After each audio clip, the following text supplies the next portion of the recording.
একদিন আলোকময় রাজ্য লুমিনারায় বাস করতেন এক সদয় হৃদয়ের রাজকুমারী, যার নাম সাথী। তার হাসি এত উষ্ণ ছিল যে তা বরফ ঠান্ডা হৃদয় গলিয়ে দিতে পারত। আর তার হাসির শব্দ যেন রূপার ঘণ্টার মতো রাজপ্রাসাদ জুড়ে বাজত। সাথী ভালোবাসতেন তার প্রজাদের সাহায্য করতে, গ্রামের বাগানে ফুল লাগাতে এবং শিশুদের গল্প শোনাতে। তার এই গুণ ও মহিমা তাকে সকলের প্রিয় করে তুলেছিল, কিন্তু এক দুষ্টু ছোট্ট পরী ত্রিলি তাকে মোটেও পছন্দ করত না।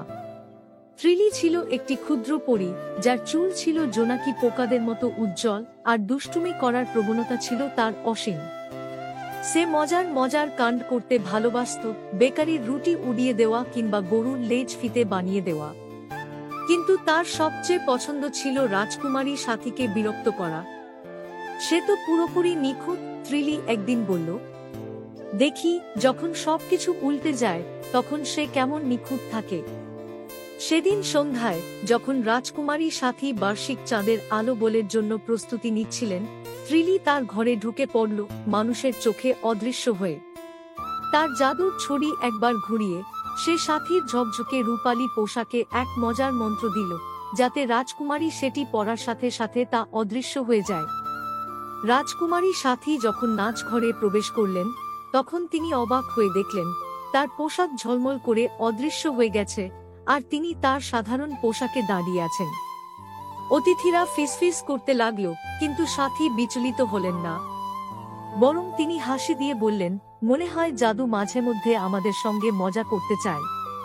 চল আমরা নাচ চালিয়ে যাই। অতিথিরা উল্লাস করে উঠে নাচতে শুরু করল, আর অনুষ্ঠান চলতে থাকল ঠিক আগের মতোই।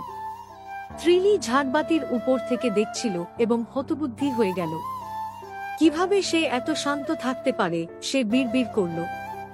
সন্ধ্যা নষ্ট করতে বদ্ধপরিকর, ত্রিলি বাদ্যযন্ত্রের উপর মন্ত্র দিয়ে সেগুলিকে বেসুরো বানিয়ে দিল। কিন্তু সাথী তালি দিয়ে গাইতে শুরু করলেন। অতিথিরাও তার সঙ্গে যোগ দিল, আর পুরো নাচঘর এক আনন্দময় সুরে ভরে উঠল। ত্রিলি হতাশ হয়ে পড়ল। সে কেন রাগ করে না? ক্ষুদ্র পরীটি চিৎকার করল, পায়ের উপর পা মারতে মারতে। পরের দিন সকালে ত্রিলি নতুন কিছু করার পরিকল্পনা করল। সে রাজপ্রাসাদের বাগানকে বিশৃঙ্খল এক জঙ্গলে পরিণত করল। পাতা ও লতাগুল্ম পথকে জটিল করে তুলল, আর ফুলগুলি রঙিন বুদবুদ ছড়াতে শুরু করল। সাথী যখন বাগানে এলেন, তখন তিনি হাসলেন। কি চমৎকার জাদুর খেলা! চলো আমরা এটাকে নতুন এক অভিযানে পরিণত করি। তিনি গ্রাম থেকে শিশুদের ডাকলেন, এবং তারা সবাই মিলে বাগানটিকে এক মজার খেলার স্থানে পরিণত করল।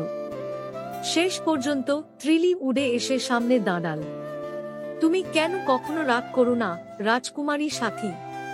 আমি তোমার বল নষ্ট করেছি, তোমার বাগান এলোমেলো করেছি, আর তোমার পোশাকও অদৃশ্য করে দিয়েছি। সাথী হাঁটু গেড়ে বসলেন এবং ছোট পরীটির দিকে মমতাভরা দৃষ্টিতে তাকিয়ে বললেন, ওহ ত্রিলি, আমি জানি তুমি সত্যিই দুষ্টু নও। তুমি শুধু চাইছিলে কেউ তোমাকে লক্ষ্য করুক।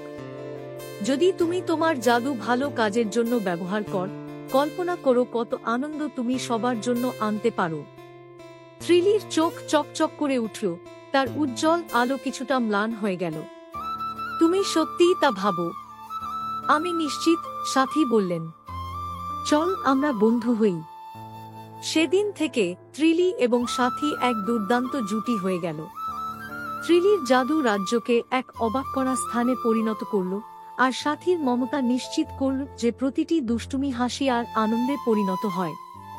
এভাবেই দুষ্টু পরী আর সদয় রাজকুমারী সবার কাছে প্রমাণ করল যে ভালোবাসা আর বোঝাপড়া দিয়ে যে কারো হৃদয় জয় করা সম্ভব।